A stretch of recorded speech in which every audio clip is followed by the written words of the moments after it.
नमः संस्कृताय मित्रों, मैं डॉक्टर तन्वी सिंह अपने चैनल इटर्नल एडुसेंस क्लासेस पर आप सभी का स्वागत करती हूँ। आज मैं आप सभी के लिए जीआईसी असिस्टेंट प्रोफेसर नेट और भी संस्कृत के जितने एग्ज़ाम हैं उनके लिए महत्वपूर्ण प्रश्नोत्तरी लेकर आई हूँ। तो ये वीडियो ज़्यादातर जो बच्चे एक जीआईसी का एग्ज़ाम देने जा रहे हैं उनके लिए बहुत ही महत्वपूर्ण साबित होगा, क्योंकि इसमें उन प्रश्नों का पूरा संकलन है जो आपके जीआईसी एग्ज़ाम के लिए बहुत ही महत्वपूर्ण है। जो विद्यार्थी पुस्तक नहीं पढ़ पाए हैं, अग्नि सूक्त को नहीं पढ़ पाए हैं, इंद्र सूक्त को नहीं पढ़ पाए हैं, या ऐसे ही बहुत सारे उनके सेगमेंट छूट गए हैं, उनके लिए एक रिवीजन हो जाएगा और उनको इन प्रश्नों के माध्यम से अगर एग्ज़ाम में ये प्रश्न ऐसे ही मिल गए तो उनको बड़े आसानी से हल कर पाएंगे। इस वीडियो का पहला पार्ट मैंने अपने चैनल पर डाल दिया है, उसको आप जाकर हमारे चैनल में देख सकते हैं। उसमें मैंने लगभग 110 प्रश्नों को सॉल्व कराया था। आज हम उसी क्रम में आगे चढ़ते हैं और आज ज़्यादा समय न नष्ट करते हुए आज की क्लास को हम स्टार्ट करते हैं। तो 111वां प्रश्न है, देवेभिरूप किस संस्कृत का है? तो ये आंसर होगा वैदिक। ये एग्जाम में बहुत बार आया है। देवई रूप किन किन संस्कृत में प्रयुक्त होता है? ये वैदिक और लौकिक दोनों संस्कृत में प्रयुक्त होता है। अगला प्रश्न है, लेट लकार किस संस्कृत में प्रयोग होता है? वैदिक संस्कृत में। किस संस्कृत में विश्वानी और विश्वा दोनों रूप बनते हैं? वैदिक संस्कृत में। अगला प्रश्न है, छंदसी लुंग लंग लिटह सूत्र किस संस्कृत से संबंधित है? वैदिक। अगला है, किस संस्कृत में लिए अर्थ में केवल तुमुन प्रत्यय का प्रयोग होता है? तो इसका उत्तर है लौकिक संस्कृत में। अगला प्रश्न है, लगभग 600 मंत्रों ऋचा की निरुक्ति किसने किया है? ऋषि यास्क ने। अगला प्रश्न है, कौन से भाष्यकार विजयनगर के संस्थापक के अमात्य एवं सेनानी थे? ठीक है, ये पूरा प्रश्न आप देख लीजिए। कौन से भाष्यकार विजयनगर के संस्थापक के अमात्य एवं सेनानी थे? तो इसका उत्तर है आचार्य सायण। ये सब प्रश्न ऐसे ही पूछता है, तो इसको आप जरूर देख कर जाइएगा। आचार्य सायण किसके अमात्य एवं सेनानी थे? तो ये विजयनगर के संस्थापक महाराजा बुक्क तथा महाराज हरिहर के अमात्य एवं सेनानी थे। आचार्य सायण का समय कितना माना गया है? 14वीं शताब्दी का उत्तरार्ध। अगला प्रश्न है, आचार्य सायण के वैदिक भाष्य का क्या नाम है? तो उसका नाम है माधवीय। अगला प्रश्न है, वैदिक भाष्य हेतु यज्ञ परक दृष्टिकोण किसने अपनाया? तो आचार्य सायण ने वैदिक भाष्य हेतु यज्ञ परक दृष्टिकोण अपनाया। अगला प्रश्न है, अपने भाष्यों में यद्वा कहकर किसने दूसरे पक्षों को भी प्रकट किया? तो इसका उत्तर है आचार्य सायण। अगला प्रश्न है, किसने ऋग्वेद के 7 मंडलों पर भाष्य लिखा? आचार्य दयानंद सरस्वती। अगला प्रश्न है, अग्नि मरुत इंद्र इत्यादि को परमात्मा की विभिन्न शक्तियों के रूप में किसने माना है? महर्षि आचार्य दयानंद सरस्वती ने। अगला प्रश्न है, वेद व्याख्या हेतु किसने निरुक्त तथा अष्टाध्यायी को मूलाधार माना है? आचार्य दयानंद सरस्वती ने। अगला प्रश्न है, आख्यातवाद तथा धात्वर्थवाद मानने वाले वैदिक भाष्यकार कौन हैं? तो इसके हैं महर्षि यास्क तथा महर्षि दयानंद सरस्वती। अगला बहुत महत्वपूर्ण प्रश्न, एकेश्वरवाद तथा त्रित्ववाद मानने वाले भाष्यकार हैं महर्षि दयानंद सरस्वती। प्रोफेसर रुडल्फ राथ किसके शिष्य थे? ये भी पूछता है कि प्रोफेसर रुडल्फ राथ किसके शिष्य थे? तो ये प्रोफेसर यूजीन वर्नफ के शिष्य थे। अगला प्रश्न है, पाश्चात्य विद्वानों में वेदाध्ययन की ऐतिहासिक पद्धति के प्रवर्तक कौन थे? Professor Rudolf Roth. वैदिक साहित्य का इतिहास किसका ग्रंथ है? प्रोफेसर रुडल्फ रॉथ का। अगला प्रश्न है, प्रोफेसर रॉथ का सर्वप्रमुख कार्य कौन सा है जिसे पाश्चात्य देशों में नया निरुक्त माना जाता है? तो इसका आंसर है सेंट पीटर्सबर्ग संस्कृत जर्मन महाकोश। अगला प्रश्न है, ऋग्वेद के प्रथम आंग्ल अंग्रेजी अनुवादक कौन है? Professor H Wilson. अगला प्रश्न है, कौन से भाष्यकार चिकित्सा विज्ञान में शिक्षा प्राप्त कर ईस्ट इंडिया कंपनी में टकसाल के जांच अधिकारी बनकर भारत आए? Professor Wilson. अगला प्रश्न है, प्रोफेसर यूजीन वर्नफ के सबसे महान शिष्य कौन थे? Professor Max Muller. अगला प्रश्न है, किसने वैदिक देवता विज्ञान, प्राचीन संस्कृत साहित्य का इतिहास तथा भारत से हम क्या सीखे नामक ग्रंथों का प्रणयन किया? Professor Max Muller. अगला प्रश्न है, प्रोफेसर राथ के किस शिष्य ने वैदिक भाष्य के साथ प्रसिद्ध ध्वनि परिवर्तन का नियम दिया? तो इसका आंसर है प्रोफेसर ग्रासमान। अगला प्रश्न है, 1873 से 1875 में किसने वैदिक कोश का प्रणयन किया? प्रोफेसर ग्रासमान ने। अगला प्रश्न है, आरण्यकों के अतिरिक्त और किसने रहस्य नाम से जानते हैं? उपनिषद को रहस्य के नाम से जानते हैं। अगला प्रश्न है, उपनिषद शब्द की व्युत्पत्ति क्या है? उप तथा नी उपसर्ग पूर्वक श्रदीर्घ धातु से क्विप प्रत्यय। अगला प्रश्न है, श्रदर्ली धातु कितने तथा किन किन अर्थों में प्रयुक्त है? तो ये 3 अर्थों में प्रयुक्त है, विसरण, गति, अवसादन। ये भी बहुत इंपॉर्टेंट है। अगला प्रश्न है, उपनिषद शब्द किस लिंग का है? तो उपनिषद शब्द नित्य स्त्रीलिंग शब्द है। अगला प्रश्न है, उपनिषद्यते प्राप्यते ब्रह्मात्म भावो अनया इति उपनिषद, इस व्युत्पत्ति के अनुसार उपनिषद का अर्थ या पर्याय क्या है? ब्रह्म विद्या। अगला प्रश्न है, तद्वेद गुह्योपनिषद सुगूढ़म तथा वेदांते परम गुह्यम, किस उपनिषद का कथन है? श्वेताश्वतर उपनिषद। अगला प्रश्न है, धर्मे रहस्योपनिषद स्यात्, धर्मे रहस्योपनिषद स्यात् किस ग्रंथ में वर्णित है? अमरकोश। अगला है, जीविकोपनिषदा वौपम्ये सूत्र किस ग्रंथ से है? अष्टाध्यायी से। अगला प्रश्न है, तदे जति तन्नई जति तद दूरे तदांतिके किस उपनिषद से है? ईशावास्योपनिषद। उपनिषदों का प्रतिपाद्य विषय क्या है? जीव तथा ब्रह्मा। अहम ब्रह्मास्मि उक्ति किस उपनिषद की है? बृहदारण्यकोपनिषद। तत्त्वमसि किस उपनिषद में है? छांदोग्योपनिषद। अगला प्रश्न है, तरति शोक मात्ममीद, तरति शोक मात्मविद किस उपनिषद का कथन है? छांदोग्योपनिषद का। ब्रह्म शब्द किस धातु से बना है? बृहवर्धने धातु से। अगला प्रश्न है, सत्यम ज्ञानमंतम ब्रह्म कहाँ से उद्गृत है? तैत्तिरीयोपनिषद। अगला है, बृहत्मत्वाद ब्रह्म किसके भाष्य में कहा गया है? तैत्तिरीयोपनिषद, सांकर भाष्य, आचार्य शंकर। किस उपनिषद में ब्रह्म को विज्ञानमय विज्ञान धन प्रज्ञान धन कहा गया है? विज्ञानमय विज्ञान धन प्रज्ञान धन कहा गया है बृहदारण्यकोपनिषद में। अगला प्रश्न है, आनंदम ब्राह्मणो विद्वान किस उपनिषद का कथन है? तैत्तिरीयोपनिषद। निर्गुण तथा सगुण इन दोनों रूपों में किसका स्वरूप प्रतिपादित हुआ है? ब्रह्मा का। अगला प्रश्न है, ओम पूर्णमदः पूर्णमिदं किस उपनिषद ने ब्रह्म के लिए कहा है? बृहदारण्यकोपनिषद में। अगला प्रश्न है, सर्वम खलविदं ब्रह्मा किसकी उक्ति है? छांदोग्योपनिषद।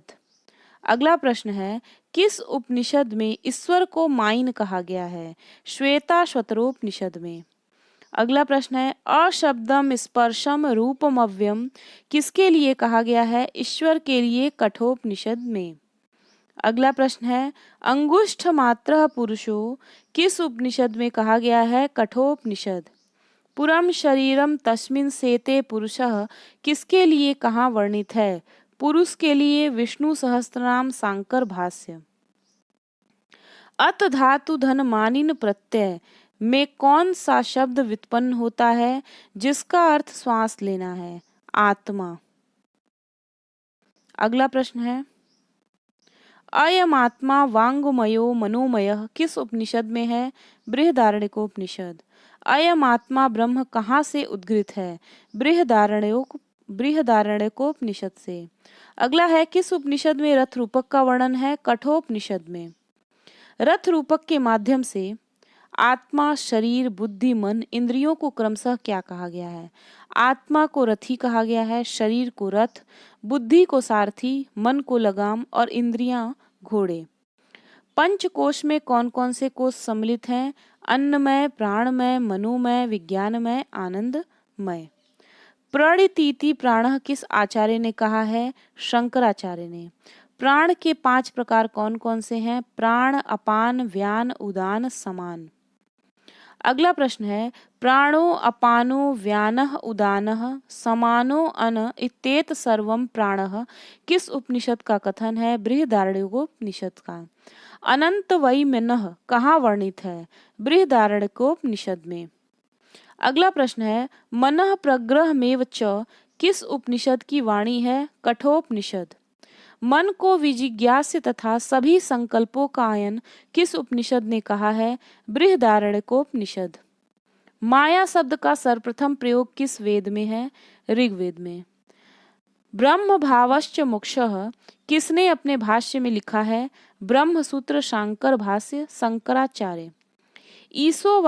ईशावास्योपनिषद किस वेद की किस शाखा से संबद्ध है? यजुर्वेद माध्यान्दिन शाखा।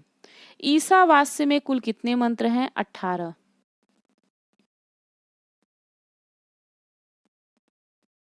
ईशावास्य कौन सा अध्याय है तथा इसमें किसका विवेचन है? ये 40वां अध्याय है और इसमें कर्मोपासना का विवेचन है। अगला प्रश्न है, कठोपनिषद किस वेद की किस शाखा से संबद्ध है? कृष्ण यजुर्वेद कठ शाखा। कठोपनिषद में किसकी प्रसिद्ध कथा मूलाधार के रूप में स्थित है? यम नचिकेता। अगला प्रश्न है, नचिकेता के पिता तथा वंश कौन सा था? वाजश्रवा, उद्दालक, गौतम वंश। नचिकेता के पिता ने कौन सा यज्ञ किया था? विश्वजीत। नचिकेता के पिता ने उसे किसके लिए समर्पित किया? मृत्यु यमराज के लिए। नचिकेता ने यम की प्रतीक्षा कितने दिन की? 3 दिन। प्रथम वर में नचिकेता ने क्या मांगा? पिता की प्रसन्नता। दूसरा वर क्या था? दूसरा वर था अग्नि विद्या। किस वर में नचिकेता ने आत्मविद्या रहस्य की जिज्ञासा की? तृतीय वर में। अग्नि विद्या को अन्य किस नाम से जानते हैं? नचिकेतस। अगला प्रश्न है, अजो नित्यम शाश्वतो अयम किस उपनिषद का वचन है? कठोपनिषद। श्रेय तथा प्रिय मार्ग का वर्णन कहाँ हुआ है? कठोपनिषद में। अगला है, श्रेय तथा प्रिय को अन्य किस नाम से जानते हैं? विद्या तथा अविद्या। अगला है, रथ रूपक के अनुसार अश्व रूपी इंद्रियों के विषय क्या हैं? भोग विलास रूपी हरी भरी घास। केने शितम पतति से कौन सा उपनिषद प्रारंभ होता है? केनोपनिषद। केनोपनिषद को और किस नाम से जानते हैं तथा यह किस वेद से संबद्ध है? तो इसका आंसर है तव लकारोपनिषद सामवेद। केनोपनिषद में कितने खंड हैं? विषय की दृष्टि से इसमें कौन से भागों को बांटा गया है? 2 खंड हैं, ब्रह्म की अनिर्वचनीयता और उमा आख्यान। केनोपनिषद में 2 खंड हैं, ब्रह्म की अनिर्वचनीयता, उमा आख्यान। अगला प्रश्न है, यक्षोपाख्यान किस उपनिषद के किस खंड में है? ये केनोपनिषद के उमा आख्यान में है। श्रोतस्य श्रोतम मनसो मनु कहाँ वर्णित है? केनोपनिषद प्रथम खंड में। अगला है, यक्षोपाख्यान के अनुसार यक्ष कौन था? यक्ष जो था वो ब्रह्मा थे। अगला प्रश्न है, बृहदारण्यकोपनिषद किस वेद से संबंधित है? शुक्ल यजुर्वेद। बृहदारण्यकोपनिषद में कितने अध्याय हैं? 6। बृहदारण्यकोपनिषद में किस अध्याय में गार्ग एवं अजातशत्रु का संवाद है? 2 में। जनक तथा याज्ञवल्क आख्यान बृहदारण्यक के किस अध्याय में है? 3 तथा 4 में। प्रवहण जयवली तथा श्वेत केतु आरुणेय का संवाद बृहदारण्यक के किस अध्याय में है? 6 में। याज्ञवल्क गार्गी संवाद किस उपनिषद में है? बृहदारण्यक में। विदेहराज जनक के पुरोहित का क्या नाम था? अश्वल। याज्ञवल्क के पिता तथा गुरु का नाम क्या था? पिता थे वाजसनी और गुरु थे आरुणि। अगला प्रश्न है, तैत्तिरीयोपनिषद किस वेद की किस शाखा से संबंध है? कृष्ण यजुर्वेद तैत्तिरीय शाखा। तैत्तिरीयोपनिषद तैत्तिरीय आरण्यक के किन किन अध्यायों का समग्र अंश है? सप्तम, अष्टम और नवम का। अगला प्रश्न है, तैत्तिरीयोपनिषद की प्रथम, द्वितीय, तृतीय वल्ली का नाम है। प्रथम का है शिक्षावल्ली, द्वितीय का है ब्रह्मानंदवल्ली और तृतीय का है भृगुवल्ली। तैत्तिरीय आरण्यक के सप्तम खंड को तैत्तिरीयोपनिषद में किस नाम से जानते हैं? शिक्षावल्ली या संहिता उपनिषद। अगला प्रश्न है, अष्टम तथा नवम खंड को क्या कहते हैं? ब्रह्मानंदवल्ली तथा भृगुवल्ली। संहिता उपनिषद किस वल्ली को कहते हैं? सप्तम खंड शिक्षावल्ली को। अगला है, ब्रह्मानंद तथा भृगुवल्ली को सम्मिलित रूप से क्या कहते हैं? वारुणी उपनिषद। किस वल्ली में शिक्षा के 6 अंगों वर्ण, स्वर, मात्रा, बल, साम, संतान का उल्लेख है? शिक्षावल्ली, प्रथम वल्ली। वारुणी विद्या के संप्रदाय प्रवर्तक कौन हैं? वरुण, भृगु के पिता। अगला है, ब्रह्म विद्या के निरूपण तैत्तिरीयोपनिषद की किस वल्ली में है? ब्रह्मानंद वल्ली। पंचकोश विवेक का निरूपण तैत्तिरीयोपनिषद की किस वल्ली में है? भृगुवल्ली। भृगु के पिता का नाम था वरुण। अगला प्रश्न है, वरुण ने ब्रह्मोपलब्धि के कितने तथा कौन से मार्ग बताए हैं? 6। अन्न, प्राण, चक्षु, श्रोत, मन, वाणी। अन्न, प्राण, चक्षु, श्रोत, मन, वाणी। वेदांगों के नाम तथा क्रम का उल्लेख सर्वप्रथम कहाँ हुआ है? मुंडकोपनिषद में। वेदांग कितने तथा कौन कौन से हैं? तो वेदांग जो हैं वो 6 हैं। शिक्षा, कल्प, व्याकरण, निरुक्त, छंद, ज्योतिष। स्वर वर्णाद्युच्चारण प्रकारः, यह परिभाषा किस वेदांग की है? तो यह परिभाषा शिक्षा की है। वेद पुरुष का घ्राण नासिका कौन है? शिक्षा। अगला प्रश्न है, शिक्षा के कौन कौन से अंग हैं? शिक्षा के 6 अंग हैं। वर्ण, स्वर, मात्रा, बल, साम, संतान। अगला है, वैदिक साहित्य में स्वर प्रक्रिया के महत्व का कारण क्या है? अर्थ नियामकता। अगला प्रश्न है, उत्तम पाठक तथा अधम पाठक के गुण दोष का उल्लेख किसने कहाँ पर किया है? आचार्य पाणिनि ने। गीत शीघ्री सिरह कंपी किसका लक्षण है? अधम पाठक का। अगला प्रश्न है, माधुर्यमक्षरम व्यक्ति पदक छेदस्तु किसका वर्णन हुआ है? उत्तम पाठक का। ऋग्वैदिक शिक्षा ग्रंथ कौन है? पाणिनि शिक्षा। कल्पयन्ते समर्थयन्ते यज्ञ यगादि किसका लक्षण है? कल्पसूत्र का। कल्प को वेद पुरुष का कौन सा अंग बताया गया है? हस्त, हाथ। कल्पसूत्र कितने तथा कौन कौन से हैं? तो कल्पसूत्र 4 हैं, श्रौत, गृह, धर्म, शुल्ब। वैदिक यज्ञों का प्रतिपादन किस कल्प का विषय है? श्रौत सूत्र का। गृह सूत्र का विषय है षोडश संस्कार। शुल्ब सूत्र में किसका प्रतिपादन हुआ है? यज्ञ वेदी निर्माण विधि का। शुल्ब सूत्र में किसका प्रतिपादन हुआ है? यज्ञ वेदी निर्माण विधि। किस कल्प का विषय विवेचन गृह सूत्र के समान है? धर्म सूत्र। अगला है, मुखम व्याकरणम स्मृतम किसने कहा है? महर्षि पाणिनि ने। व्याक्रियन्ते शब्दा से किसे लक्षित किया जा रहा है? व्याकरण शास्त्र को। ऋग्वेद में शब्द शास्त्र व्याकरण को क्या कहा गया है? वृषभ। व्याकरण कितने प्रधान प्रयोजन है? 5। रक्षा, उह, आगम, लघु, असंदेह। और व्याकरण के आनुषंगिक प्रयोजन कौन से हैं? तो 13 आनुषंगिक प्रयोजन है जो ते असुरा से शुरू होते हैं। इसको आप खोज के देख लीजिएगा। अगला है, व्याकरण वेदांग का प्रतिनिधि ग्रंथ कौन सा है? अष्टाध्यायी। व्याकरण कितने तथा कौन से संप्रदाय प्रचलित हैं? 2। ऐन्द्र और शैव या महेश्वर। व्याकरण का सर्वप्रथम कथन किसने किससे किया? ब्रह्मा ने बृहस्पति से। अगला है, अष्टक, शब्दानुशासन, वृत्ति सूत्र, इन नामों से किसे जानते हैं? अष्टाध्यायी को। निरुक्त किस ग्रंथ की टीका है? निघंटु की। निरुक्त के रचनाकार कौन है? महर्षि यास्क। निघंटु में कितने तथा कौन कौन से अध्याय हैं? 5। 1, 2, 3 को नैघंटुक कांड, 4 को नैगम कांड तथा 5वें को दैवत कांड कहते हैं। महर्षि यास्क ने निरुक्त में कितने निरुक्तकारों का उल्लेख किया है? 12। निरुक्त में कितने अध्याय हैं? तो निरुक्त में 14 अध्याय हैं। निरुक्त को वेद पुरुष का कौन सा अंग कहा गया है? श्रोत। छंद को वेद पुरुष का क्या बताया गया है? पाद।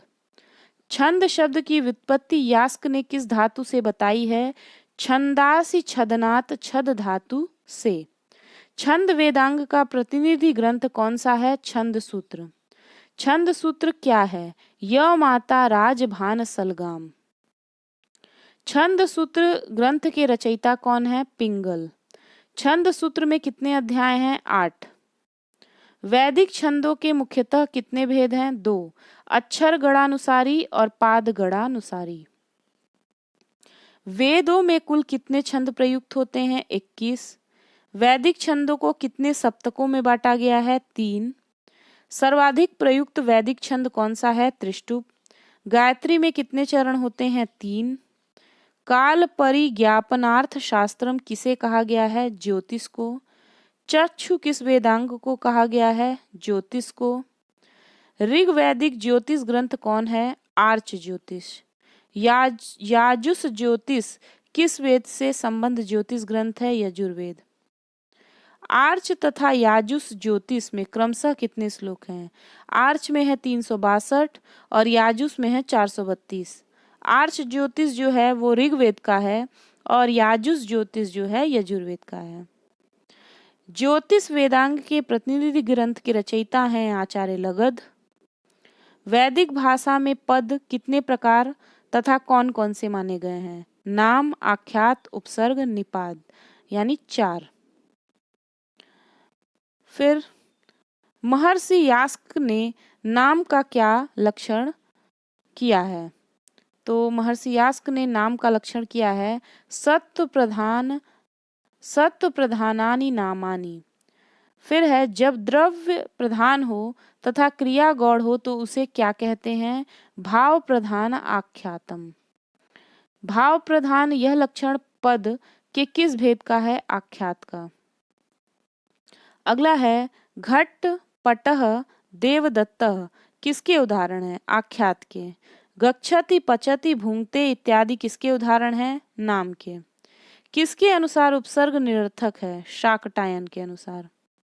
वैयाकरणों के अनुसार उपसर्ग कुल कितने हैं? 22। निपात का क्या लक्षण है?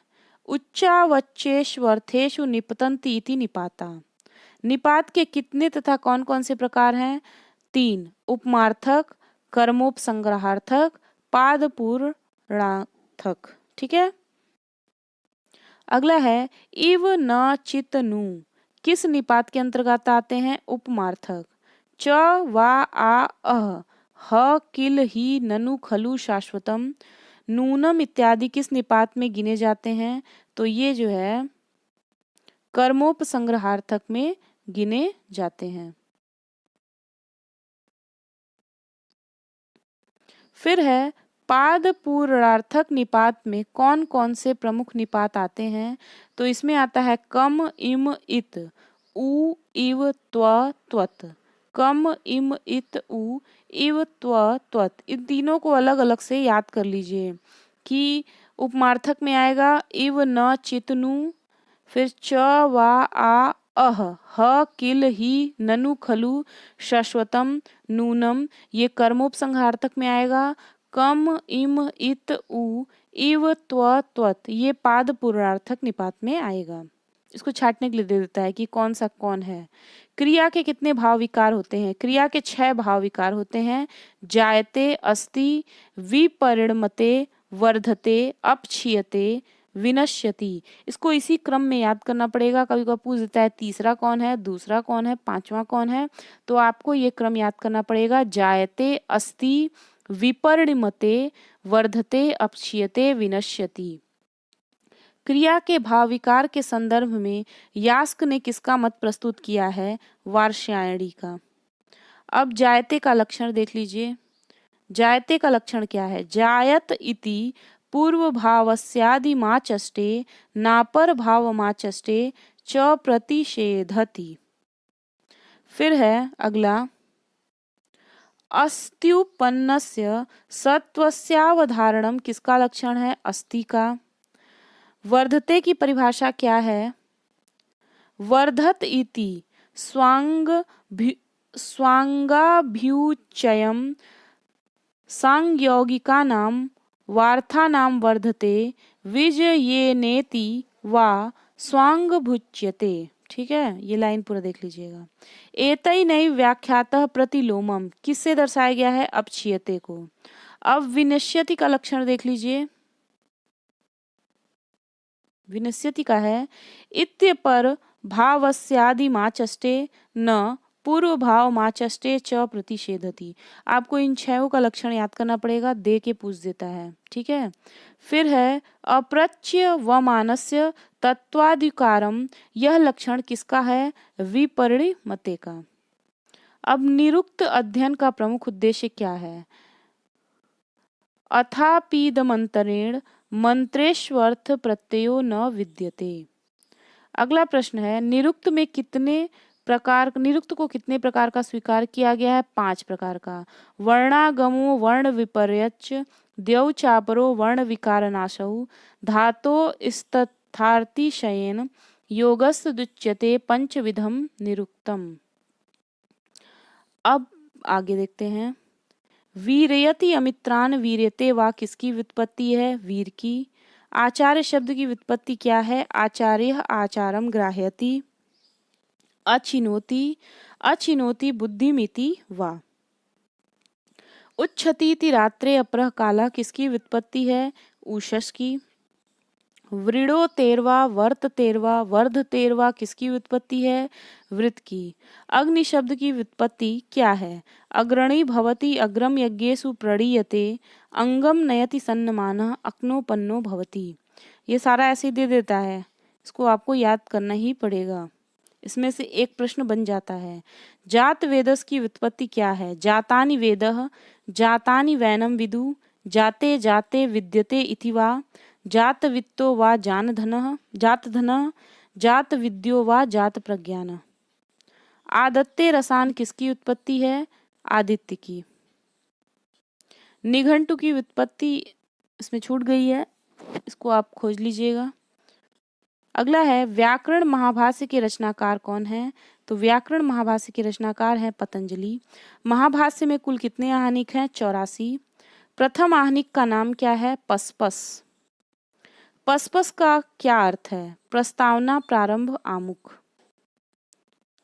त्रिमुनि कौन है? पाणिनि, कात्यायन, पतंजलि। एनोच्चारितेन शासनालांगुल ककुद खुर विषाणिनाम संप्रत्ययो भवति, यह परिभाषा किसकी की गई है? शब्द की। अगला है, शब्द तथा शब्दार्थ का संबंध कैसा है? नित्य सिद्ध। अगला है, व्याकरण अध्ययन के प्रमुख प्रयोजन कौन से हैं? तो व्याकरण अध्ययन के प्रमुख प्रयोजन है रक्षोहागम लघ्व संदेहा प्रयोजनम। अगला है, ब्राह्मणेन निष्कारणो धर्मः षडंगो वेदो अध्येयो ज्ञेयश्च किस प्रयोजन के लिए कहा गया है? ये आगम के लिए कहा गया है। अगला है, दुष्टः शब्दः व्याकरण का कैसा प्रयोजन है? तो ये व्याकरण का आनुषांगिक प्रयोजन है। आनुषांगिक प्रयोजन कितने तथा कौन कौन से हैं? तो आनुषांगिक प्रयोजन 13 हैं। ये मैं आपको बता दूंगी किसी और वीडियो में कि कौन कौन से हैं। अगला है, आचार्य पतंजलि ने व्याकरण का लक्षण क्या किया है? लक्ष्य लक्षणे व्याकरणम। अगला है, लक्ष्य लक्षणे व्याकरणम में लक्ष्य तथा लक्षण से क्रमशः किसे कहा गया है? शब्दो लक्ष्यः सूत्र लक्षणम। अगला है,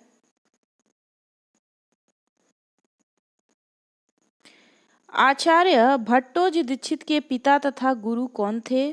तो इनके पिता थे पंडित लक्ष्मीधर और गुरु थे पंडित अप्पय दीक्षित। सिद्धांत कौमुदी के रचयिता कौन है? तो सिद्धांत कौमुदी के रचयिता हैं आचार्य भट्टोजी दीक्षित। अगला है प्रक्रिया कौमुदी के लेखक कौन है? तो प्रक्रिया कौमुदी के लेखक हैं रामचंद्र।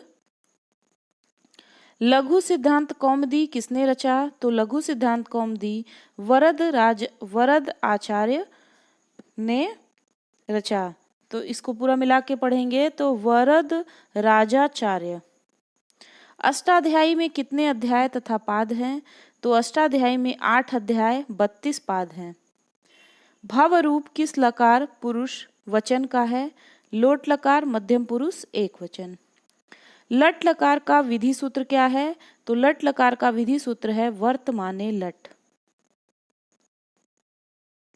अगला है सार्वधातुक संज्ञा विधायक सूत्र है तिंग शित सार्वधातुकम। अगला है आर्धधातुक शेषः किसका सूत्र है? आर्धधातुकम शेषः किसका विधि सूत्र है? ये आर्धधातुक संज्ञा का विधि सूत्र है। पद कितने प्रकार के होते हैं? तो पद 2 प्रकार के होते हैं, परस्मयी पद, आत्मनेय पद। धातु कितने प्रकार के होते हैं? 2, सकर्मक और अकर्मक। अगला है वाच्य के कितने प्रकार हैं? तो वाच्य के 3 प्रकार हैं, कर्तृवाच्य, कर्मवाच्य, भाववाच्य। कर्मवाच्य में किसकी प्रधानता होती है? तो कर्मवाच्य में कर्म की प्रधानता होती है। कर्मवाच्य तथा भाववाच्य में कर्ता किस विभक्ति में होता है? तृतीया विभक्ति में। लकार कितने होते हैं? लकार 10 होते हैं। लिट लकार किस काल का बोधक है? तो लिट लकार परोक्ष अनद्यतन भूतकाल का बोधक है। विधि तथा आशी 2 भेद किस लकार के हैं? लिंग लकार के। अगला है लोट तथा लिंग लकार किन किन अर्थों में प्रयुक्त होते हैं? विधि, निमंत्रण, आमंत्रण, अधिष्ठ, संप्रश्न, प्रार्थना तथा आशीर्वाद। अगला है अनद्यतन भविष्य काल का विधायक सूत्र क्या है? अनद्यतने लुट। अगला है अभविष्यत किस लकार वचन पुरुष पद का रूप है? लिंग लकार प्रथम पुरुष एक वचन परस्मयी पद। एधान चक्रे किस पद लकार पुरुष वचन का है? आत्मनेय पद, लिट लकार प्रथम पुरुष एक वचन तथा उत्तम पुरुष एक वचन। कौन सा काल परोक्ष तथा अपरोक्ष दोनों प्रकार का होता है? भूतकाल। कृत तद्धित समासाश्च सूत्र किस संज्ञा का सूत्र है? प्रातिपदिक संज्ञा का। कृदंत तद्धित युक्त तथा समास की कौन सी संज्ञा होती है? प्रातिपदिक संज्ञा। चेयम में कौन सा प्रत्यय किस सूत्र से हुआ है? तो चेयम में यत प्रत्यय अचो यत सूत्र से हुआ है। एधितव्यम में सूत्र तथा प्रत्यय कौन सा है? तो तव्यत तव्यानीयर सूत्र है और तव्यत प्रत्यय है। अगला है अधि सिंह स्थासा से कौन सी संज्ञा होती है? कर्म संज्ञा। पृथक बिना नाना के योग में कौन सी विभक्ति होती है? तृतीया, द्वितीया, तृतीया और पंचमी। स्त्री प्रत्यय का अधिकार सूत्र क्या है? स्त्रियाम। इन प्रश्नों को बहुत ही छाट कर बनाया गया है ताकि आपको एग्जाम में से इसमें से जरूर प्रश्न मिल जाए। आगे देखिए, अजा, एडका, बाला, चटका, मूशिका में किस सूत्र से कौन सा स्त्री प्रत्यय हुआ है? तो ये जितने भी हैं अजा, एडका, बाला, चटका, ये अजाद्यत स्टाप सूत्र से टाप प्रत्यय, अजाद्यत स्टाप सूत्र से टाप प्रत्यय हुआ है। अगला है स्त्री प्रत्यय कुल कितने तथा कौन कौन से होते हैं? तो स्त्री प्रत्यय 8 होते हैं, टाप, डाप, चाप, नीप, नीश, नीन, उंग, ती। ऐन्द्री आक्षिकी में कौन सा स्त्री प्रत्यय किस सूत्र से हुआ है? तो इसमें नीप प्रत्यय हुआ है। किस सूत्र से हुआ है? टिड, डाढ़, द्वय, सच, द्वंद, मात्र, चत, यपठ। इसको आप देख लीजिएगा, इसको थोड़ा पढ़ने में असुविधा हो रही है। तो इस सूत्र से हुआ है। ठीक है, इसको ऐसे ही आप शॉर्ट में याद कर लीजिए, टिड डाढ़ द्वय सचद। अगला है गौरी नर्तकी में कौन सा प्रत्यय है, तो गौरी नर्तकी में नीश प्रत्यय है। वो तो गुणवचनात् से कौन सा प्रत्यय होता है, नीश प्रत्यय होता है। ठीक है, सूर्यस्य स्त्री देवता अर्थ में कौन सा रूप बनेगा, सूर्या। इंद्राणी वरुणानी में कौन सा प्रत्यय तथा आगम हुआ है, नीश प्रत्यय तथा आनुक आन आगम। अगला है कुरु रूप में उंग प्रत्यय किस सूत्र से हुआ है, उंग उतः से। ब्रह्माणी नारी में किस सूत्र से कौन सा प्रत्यय हुआ है, सारंग वाद्योर नीर सूत्र से नीन प्रत्यय। युवती में कौन सा प्रत्यय हुआ है, युवती में ती प्रत्यय हुआ है। तो मित्रों, हमने कुछ महत्वपूर्ण प्रश्नों को देखा। ये सभी ज़्यादातर वैदिक साहित्य से ये प्रश्न थे और कुछ इसमें इम्पॉर्टेंट प्रश्न थे व्याकरण के, जिस पे हम सभी की नज़र नहीं जा पाती है। तो उन सभी को छाट कर मैंने इस वीडियो में आप सभी के समक्ष प्रस्तुत किया है। तो आप इस वीडियो को देखिए, एग्ज़ाम के पहले ज़रूर देख के जाइए, आपको ज़रूर इसमें से 10-15 प्रश्न मिल ही जाएंगे। तो आशा करती हूँ कि ये वीडियो आप सभी को बहुत अच्छा लगा होगा। आप मेरे सामान्य अध्ययन के वीडियोस को भी देख सकते हैं मेरे चैनल में जाकर। मैंने अलग अलग विषयों के अलग अलग टॉपिक के वीडियोस भी डाले हैं। तो हमारे चैनल से बने रहिए। तब तक के लिए नमस्कार। नमः संस्कृताय। धन्यवाद।